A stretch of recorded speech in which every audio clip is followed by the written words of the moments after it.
Hi, welcome back to Tuesday Talks with Bobby. Thank you guys for joining us on our last two installments.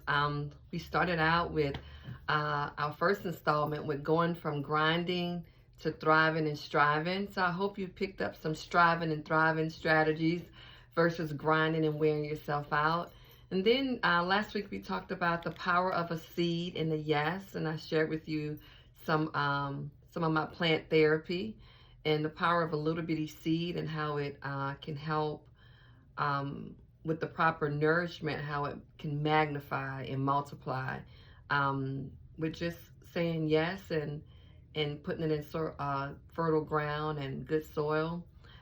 So this week we're going to talk about the availability of a no.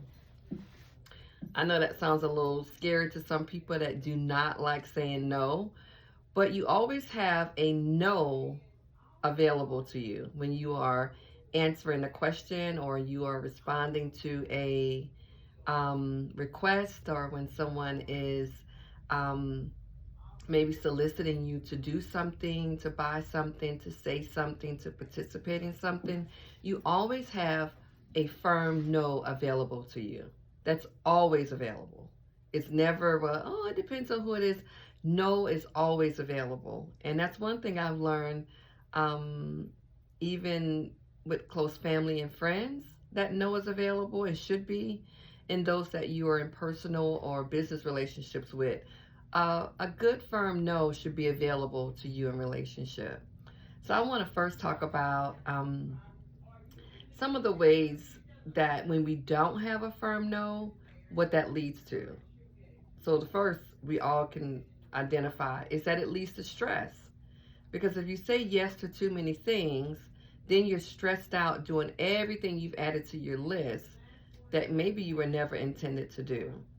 So one of the first things that we think about with always saying yes and not a firm no is stress, unnecessary stress. And then anxiety. Anxiety because you are trying to fulfill the needs or desires of someone else, and you want to maybe please that person, you want to do it right, you don't want to, disappoint them. So now you have anxiety, and that's unnecessary anxiety. And then it's really about you're overperforming. If you don't have a no, or you don't have or use your available no, you can fall into the category of overperforming.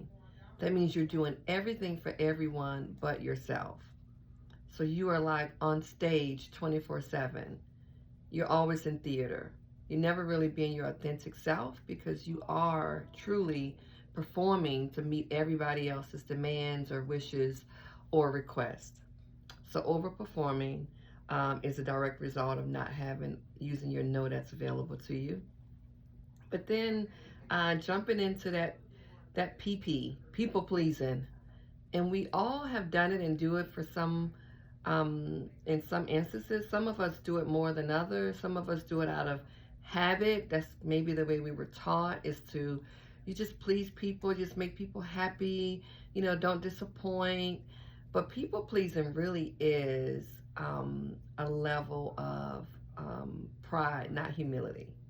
So when you're always aiming to people please, um, it's always like you're being manipulated, or you're manipulating people. I know we don't like to see it that way, but when you're only looking to please people, truly you can't ever please everybody all the time. And if you're aiming to do that, at some point, um, somebody's going to be disappointed. And either you're going to lose out on yourself, or you're going to feel like you're going to lose out on people. Because at some point, you're not going to be able to do everything they're asking you to do without cost. That's cost of your time, cost of your mental health, cost of your money, cost of your resources. It's going to cost you to please people all the time. And then this one is a big one. People pleasing tends to lead to low productivity in our own lives. So when we are always saying yes to people and not using a no that's available to us, we tend to have low productivity. We don't get our goals done. We don't do the things that we're called to do because we're managing everyone else's request.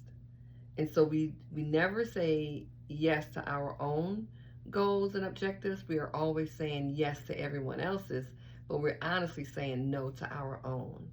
So that's one. And then the last thing there's many, but the last one I want to talk about is that not having or using your available no leads to low self-esteem, or is a contributor of low self-esteem. Because when you always think of others above yourself, not that you're better than anyone, but you're not less than anyone either, right?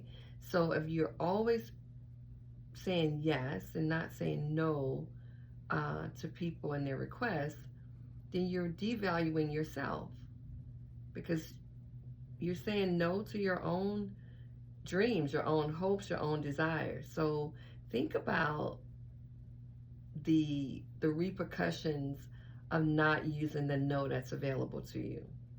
So I know some of us are saying, man, I don't want to just say no. What do I do with that?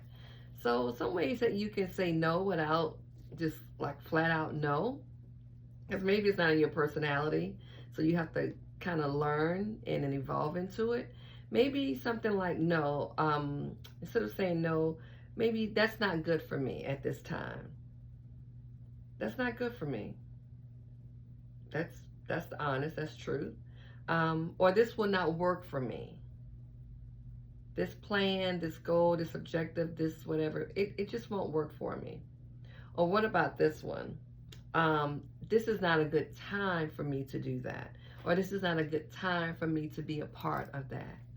It's not a good time. Or I'm just not available. I'm not available to meet you here. I'm not available to finish this thing for you. I'm not available. I'm not having to say what I'm doing, but I'm just not available for this. And then another one is I'm not able to accommodate that request. I'm not able to accommodate that request. And then the last one I want to talk about is I'm not able to help in that way. And I think that's a big one, because many times we want to be the hero in everyone's story, whether it's our children, whether it's our staff, whether it's co-workers, whether it's family and friends. You kind of want to be the hero, which is another form of pride. I'm not going to say that loud. So you think about it. If you say I'm not able to help in that way, what it does is it says you're human and that you can't do everything. And that's okay, because none of us were intended to do everything. We're just intended to do our part. And I can't help you in that way. I can do this, but I can't help you in that way. So I hope that you think about today's Tuesday Talk, the availability of a no. So think about your toolbox of, responses that you can give to a request. And think, I have the availability of a no in my toolbox. And practice using it. Practice it small with people that love you and that care for you. Say, hey, listen, I'm trying to learn to say no. And say, if you can help me out with this, along the way, I may be saying no a few things to you for a few things, but I want to practice that and then broaden it out depending on your circle of influence. And we'll talk about that one day. But try it out with people that genuinely love you and that won't hold it against you, but that will help you in using your available no. So I hope you have enjoyed today's Tuesday Talk. And put your comments in the comment box. If you have any comments about, not being able to say no, talk to us about it. Let's see what we can come up with. Have a good day, and I hope to see you again next Tuesday.